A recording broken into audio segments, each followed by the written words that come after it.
اللہ ہی اللہ کیا کرو، دکھ نہ کسی کو دیا کرو، جو دنیا کا مالک ہے نام اسی کا لیا کرو۔ السلام علیکم ورحمۃ اللہ وبرکاتہ۔ دوستو، آپ نے ہیڈ لائن دیکھ لیا۔ جی ہاں، بالی ووڈ کی اداکارہ ہے سورا بھاسکر۔ اس نے Samajwadi party Maharashtra youth brigade کے ادھیکش صدر فہد احمد کو اپنی زندگی کا ہم سفر بنا لیا، فہد احمد سے شادی کر لی۔ اب ان کی شادی کو لے کر تنازع اور وواد پیدا ہو گیا ہے۔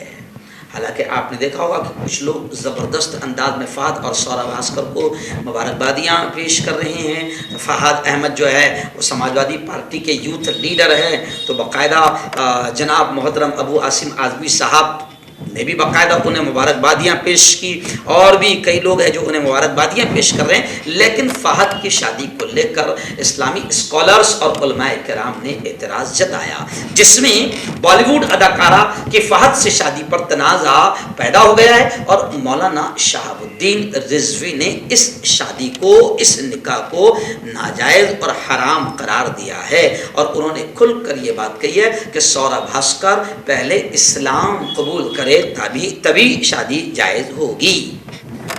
انہوں نے کہا کہ غیر مسلم سے نکاح شریعت میں ناجائز ہے، حرام ہے۔ آل انڈیا مسلم جماعت کے صدر مولانا شہاب الدین رضوی بریلوی نے کہا کہ اس قسم کی شادی اسلام میں ناجائز ہے۔ حالانکہ سورا کے سسرال بریلی کی بہڑی میں مقامی لوگ کافی خوش ہیں، گھر والے اس وقت دلی گئے ہیں۔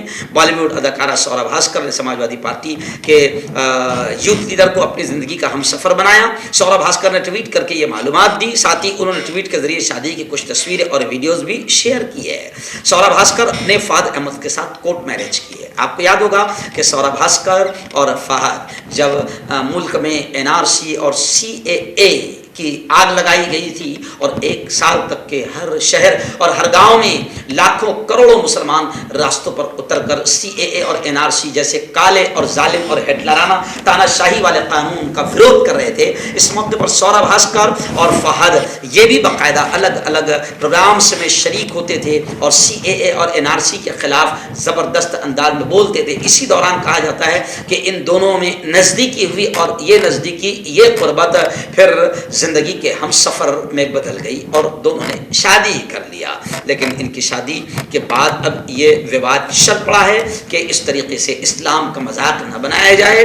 مولانا شہاب الدین رضوی نے اس شادی کو ناجائز قرار دیا۔